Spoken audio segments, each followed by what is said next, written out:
Hey home cooks, today I'm bringing you a mouth-watering taste of South Africa, Bunny Chow.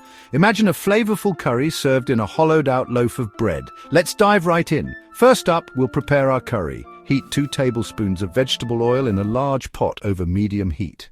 Add a finely chopped large onion and sauté until golden. Next, toss in 2 minced garlic cloves and a 1-inch piece of grated ginger. Cook for just a minute until fragrant.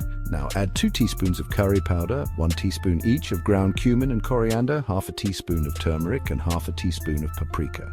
Stir for 30 seconds to toast those spices. Time to add your protein of choice, whether it's a pound of cubed chicken, lamb, beef, or go vegetarian with beans or lentils.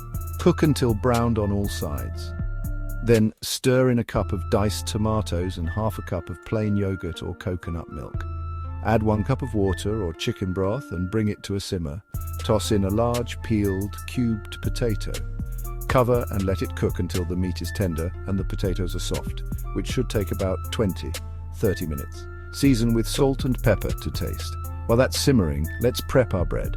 Take a large loaf, white or brown, and cut it into quarters or halves, depending on your serving size. Hollow out each piece, leaving a thick shell to hold that delicious curry. Keep the removed bread for dipping. Now for the fun part, assembling the bunny chow. Spoon the hot curry into the hollowed out bread. Garnish with fresh cilantro. Serve with the scooped out bread on the side. Pro tip: use traditional Durban-style curry powder for an authentic taste and make the curry a day in advance for even richer flavors.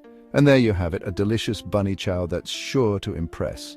Enjoy your culinary trip to South Africa right from your kitchen. Don't forget to like, subscribe, and hit that bell for more tasty recipes. Happy cooking!